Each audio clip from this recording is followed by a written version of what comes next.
It's time to Let's Talk. All right, so there has been some news that just broke a little bit earlier this morning that PlayStation dropped the article that a new milestone has been hit. Sony Interactive Entertainment sells 10 million PlayStation 5 consoles globally. PS5 is the fastest selling console in their history.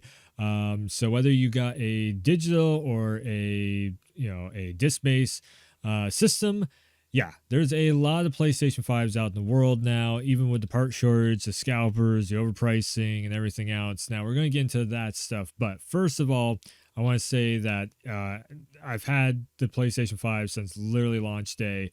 It was probably in my memory of all the console releases that I've seen, that being the Xbox 360s, actually going way farther back than that, the PS1s, the PS2, Xbox 360, the Xbox One, the slimline versions of the consoles, the PS4, PS3. I've seen a lot of consoles launch and everything. I would have to say by far, even with the shortage of consoles and a lot of people just being left out on this thing, and yes, I did get a day one, so I know I'm in that very minority, of like, I was very, very lucky to have gotten my hands on it. But if you did get your hands on one on launch and everything, and you've been steadily using the console and all that, this has been probably one of the best console releases that we've seen. Out of all the different console brands that have come up in this and that, like the Steam boxes and the Switches and man, I like I said, we've seen a lot of systems over the last like 20 plus years. This has been probably the best lineup, the best controller, the least amount of issues. Of course, there's issues out there, sure. No console comes out perfect, but this was a solid lineup of titles that we're doing stuff with. As I always stress, I was stressing it many times in the lead up to the PS5 and the Xbox Series consoles coming out, that you can't just have hardware without software. You can't just have software without hardware. You need both. And I feel like PlayStation 5 knocked out the park on both fronts. The hardware holds up to anything that you throw at it, and the amount of different software that you got, the amount of different games, the VR system works with it and everything, the hardware itself with the controllers and everything, mixed in with what you can do in the games and all that stuff. It was great. The free, a big shout out to the ones that made the Astrobots playroom, that basically a PlayStation museum and everything. It gave a lot of us old PlayStation fans that big nostalgia kick, but also it reminded me personally of like how much history I have with this brand. So for me, I'm not one to be all about like, it's PlayStation, I have to buy everything at PlayStation. It's not really about that. It's just like I have a lot of good times with their products and everything. I was on the Xbox exclusively for at least about 4 or 5 years, and I didn't even really mess with the PS3 that much. I really wasn't messing with the PS4 for half the life cycle of that thing. And then all of a sudden I saw a shift happen where PS4 started getting all these games that were just like, there is nothing like this on the Xbox. So then I shifted back over to PS4, tried it, liked it, kept liking stuff that they were doing. And then the PS5 came up, and it was just like, whoa, this is exactly the stuff that I want to see. Large adventures, some you have stuff like a Crash Bandicoot feels like a video game. Like your Little Big Planets, that feels like a game. But then you have stuff that feels like an experience, like some people would say it's like you're playing through a movie, but there is some different MMO experiences, but also, and that's one, way of like this virtual world that you're living in and that you're spending money in and that you spend a bunch of time and doing all that stuff in. But then you have these adventures like the God of Wars, the Uncharted's, the Last of Us, all these different Horizon, Infamous, like all these different worlds that you're spending a lot of time in, and it just feels like the world's alive. It feels like you're doing a lot in the whole situation of it. So PlayStation's been delivering, mega tons of like all these awesome experiences that are exclusive to their console. They are starting to, like Days Gone and Horizon are starting to finally trickle over to PC, which is cool. opens up the floodgates to PC players to come over and enjoy the thrill ride also. So yeah, 10 million units of the PlayStation 5 console has been sold. So this is both really good and also concerning in a way. We are thrilled to announce that as of July 18, 21, we have sold more than 10 million PlayStation 5 consoles globally. So this is not just in one region; it is all across the world, which absolutely makes me like, ooh, that could have been 20 million. And I'll get to that in a second. So this makes PS5 the fastest selling console in the history of Sony Interactive Entertainment, SIE for short. We couldn't be more excited about the amazing response of our fans. So this right here is awesome to see, and I do want to just say one thing though: the 10 million. Actually, let's go on to this next. I just started reading ahead a little bit. Okay, pushing through supply challenges and global pandemic, we're proud to have delivered a transformational gaming experience that is captivating players around the world.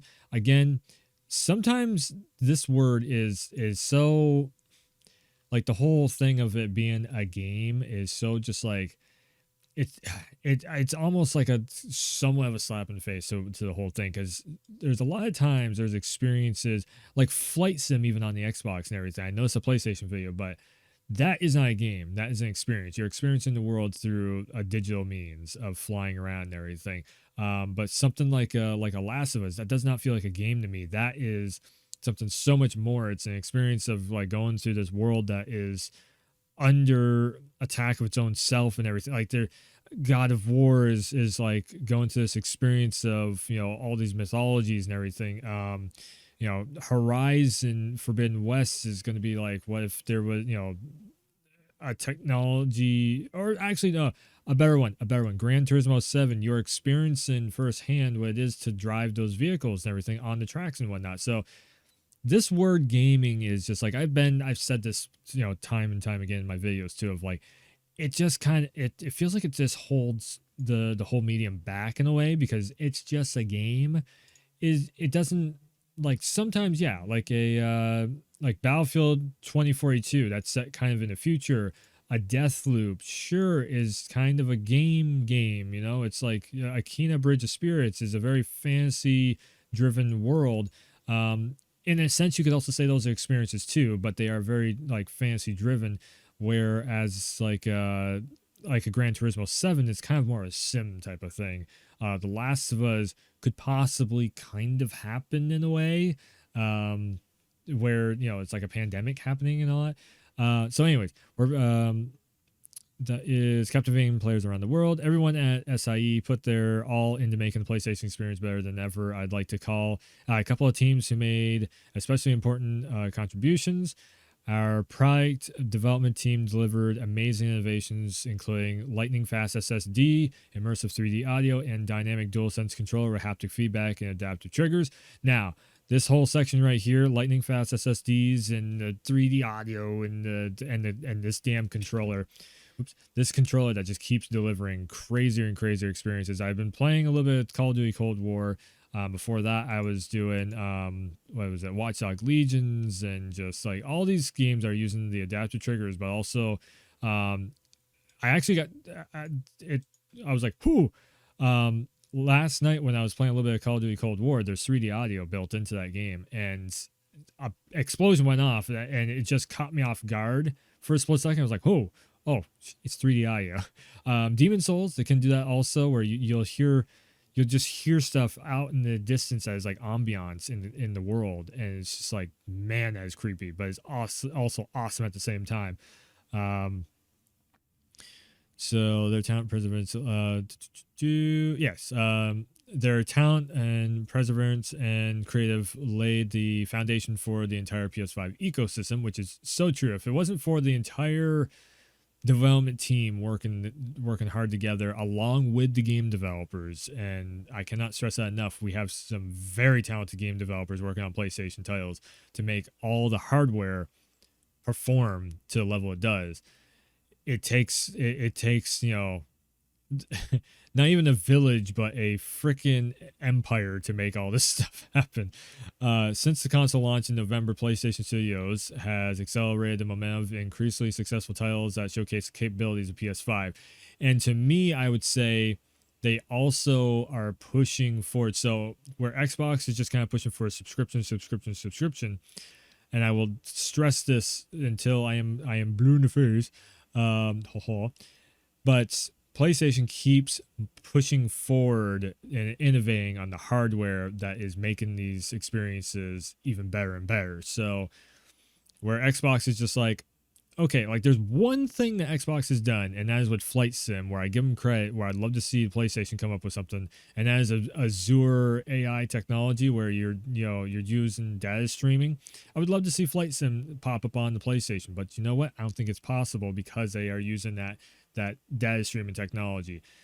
If Sony did something like that and made it into like Battlefield 2042, use like some sort of an AI live data streaming thing, or PlayStation comes up with their own like SOCOM, they bring back SOCOM and they use like a AI tech data streaming server based thing to make the game world even more expansive than what it already is. That'd be really cool. That could happen in the future. It could easily happen in the future, but damn, the adaptive triggers and having the rumble feature in your triggers, the dual sense of having, it's not just that it vibrates, it like little pinpoints in the controller and everything. So much more advanced. We just need to get better analog sticks, and that goes across every controller that is made out there. Analog stick modules need to be made better. That goes for every company out there. Whoever can do the first one is going to have a lot of money on their hands.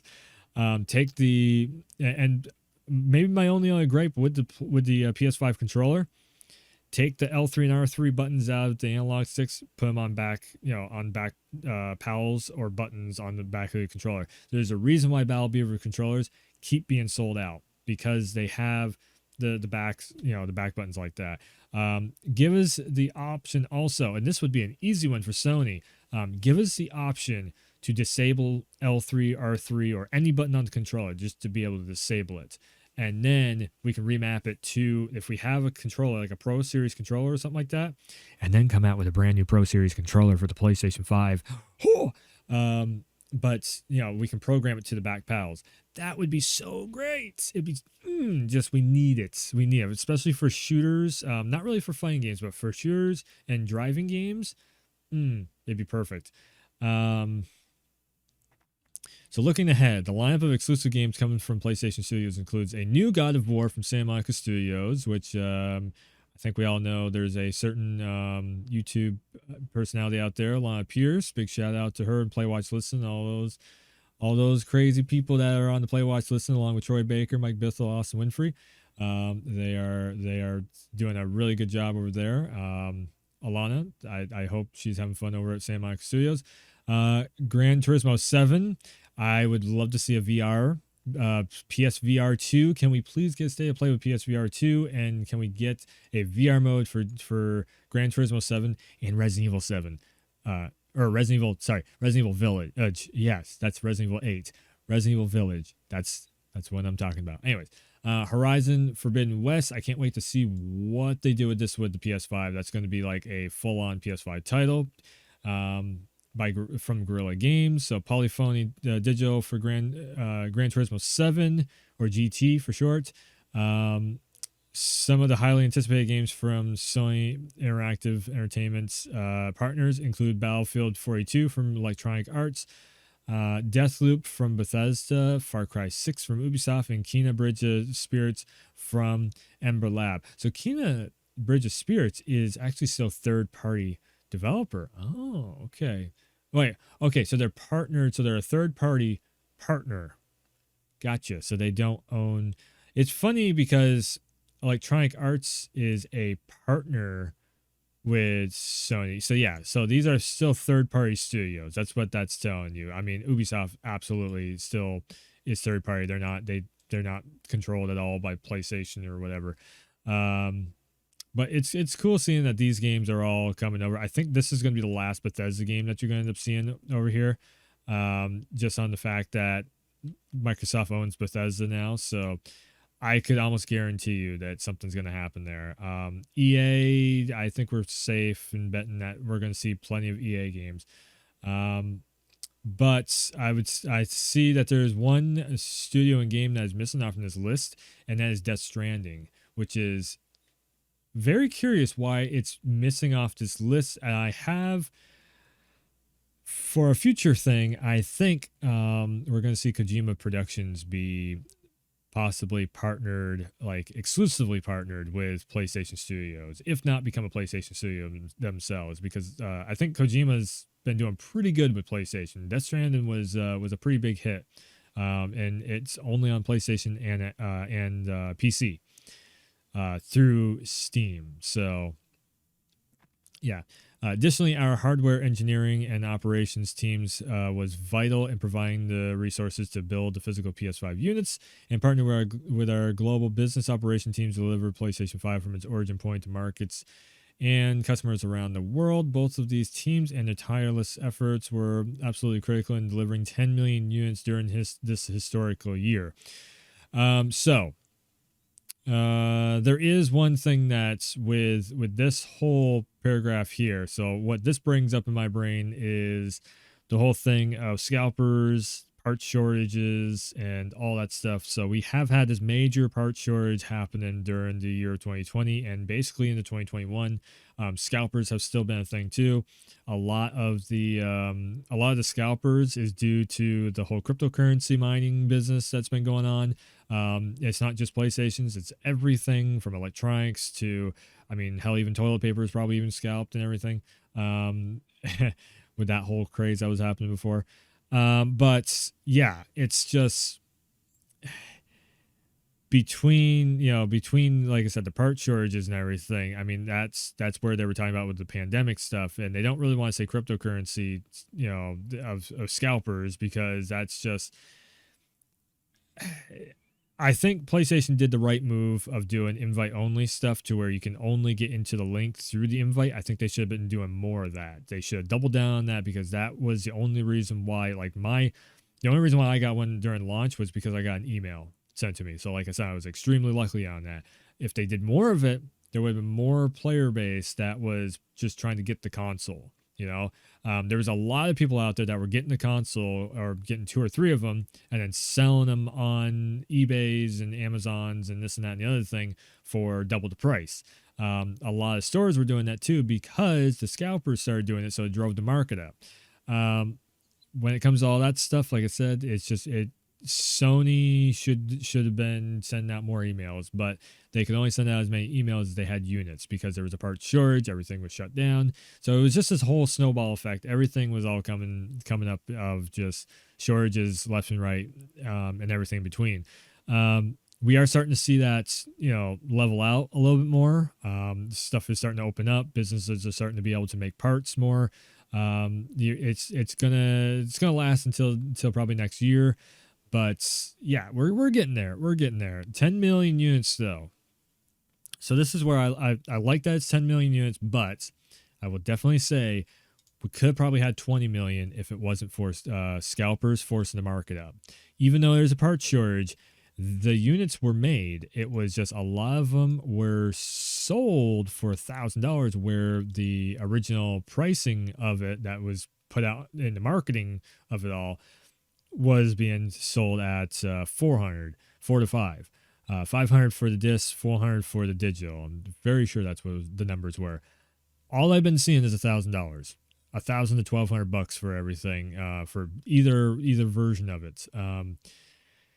So it's just the way things are right now.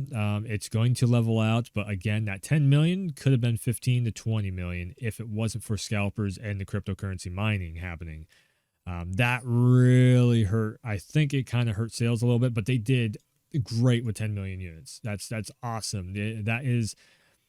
That 10 million units mixed with all the game sales that's been going on and DLC sales and everything. The PlayStation Store had whatever they might have lost in sale revenue from the scalpers, they more than made up for with the PlayStation Store stuff, because everybody keeps going out and making millions of copies of the game sold on the digital storefront, and also going down to the stores picking games up there too. So yeah, Sony's doing pretty good. We are incredibly grateful for our fans for a terrific reception of the PS5 and our growing portfolio of game entertainment. Without your support and confidence, this early success would not have been possible. We are making steady progress with available global supply and can't wait for the day when everyone who wants a PS5 can easily get one. Our commitment to supporting PlayStation's entire community across all platform services has never been stronger. So wherever gamers are on their journey with us, we are committed to making sure that PlayStation is the best place to play. Thank you. Which is great. I mean, like I said, there's so much, Ratchet and Clanks and everything. It's just, there's so much here with this system. And like I said, I love the fact that there is so many people getting their hands on the console now. I said it since day one when I started seeing just the previews of like the spec sheet of what the console is made out of on the hardware. So I was just like, this is going to be a good system. Just the way that, names today. Mark Cerny, he's, when he was doing the whole like TED talk, that was like a state of play. And then and I was just like, yeah, just wait until they show the gameplay of this thing, because the way that the architecture of the system is made, that SSD mixed with the CPU mixed with the GPU is just like, it's super fast the way that they got it set up in the system itself, which is the reason why it's been actually outperforming the Xbox in everybody's like, well, the stat sheets say, well, it doesn't matter about the stat sheets. It's about performance when you actually get the games running on the system. And in all honesty, from what I've been seeing from the numbers going back and forth between the Xbox and the PlayStation, I don't have a Series X. I don't have a Series S. I just didn't care for it. I've been basically pushing the PS5 against the PC. And I mean, 10, 15 years ago, that would be unheard of. You wouldn't push a console against PC because PC would win every single time. PS5 can keep up with some of the PC releases.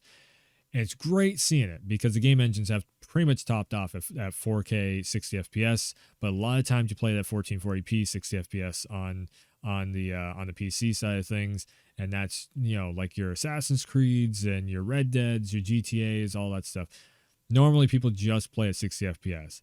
Now, if you have a high-end, big gaming computer, then sure, you push the frame rate even more, but it doesn't quite matter. It just makes it look more smoother. It's like 60 FPS is where your controls feel solid. So that's kind of your baseline, and then you go up from there. But the PS5, it can actually do, with that 120, up over the top of 120, it doesn't really matter that much either. People can stress about their 400 FPS or 1,000 or whatever they're hitting with their crazy gaming rigs. Over 120, you don't feel much of a difference. Just like it's just like 30 to 60, and then 60 to 120, and then 120 up is just like, it's just looks smoother. That's it. You don't get a performance boost so much in the control area. So PlayStation is doing everything that it needs to do, and it's doing it right. Hopefully, and they could screw up in the future, but hopefully they stick to what they're doing, and they stick to doing a really good job. They have been buying up companies, development teams, and everything, and funding them, letting them be creative and do what they want to do. They've just been pretty much just pushing the funding towards them and letting the creative teams be creative, and they are making some of the best titles that you're seeing. Like I said, Death Stranding was one of them. Horizon Forbidden West is another great example. I'm pretty sure it's maybe like Far Cry and Kena Bridge of Spirits. I'm very sure is getting a major boost from PlayStation funding for that game to be made. God of War, I know is. I mean, that's just it. God of War has always been one of PlayStation's like mascots. So, anyways, that's the Let's Talk right there. It's just like, I just wanted to say good job, Sony. You're doing a absolutely bang up fantastic job. You got the competition kind of a little bit scared. Other than that, I can't wait to see what's coming up next on the PlayStation front. We got some Ghost of Tsushima DLC coming out and some Death Stranding stuff coming up. So this should be fun. This should be a lot of fun. But yeah, I just feel like everybody that is partnering with Sony right now is just they have control of they have creative freedom. Even the ones Ben Studio, even those guys that were working on Days Gone and everything, that whole social media thing that blew up about Ben Studio and all that, even they've had great things to say about PlayStation, even though they left the company. They were like, it was great working with those guys over at PlayStation because it's just funding and creative freedom, and that's all I keep hearing about it. So hopefully it stays like that. Hopefully Sony doesn't get big headed or anything. We definitely can keep them in check as the fan base and everything, and all those YouTubers and such and streamers and all that. We'll continue to keep them in check and everything. But for right now, this white machine is white machine. It comes, I think they do. Yeah, they have custom side plates and everything too. Like Sony, give us custom side plates. Give us some back panel controllers, like Pro Series controllers and everything. I want to make this thing look all like blacked out Batman style looking thing with the lights going on the side. That look really cool. We have a black controller. Where's my black side panels? Yeah. Anyways, thanks for tuning in. Go check out the channels and everything, and have yourself a good day. All that good stuff. So thanks for tuning in. Thanks for stopping by, and as always, I will see ya next time.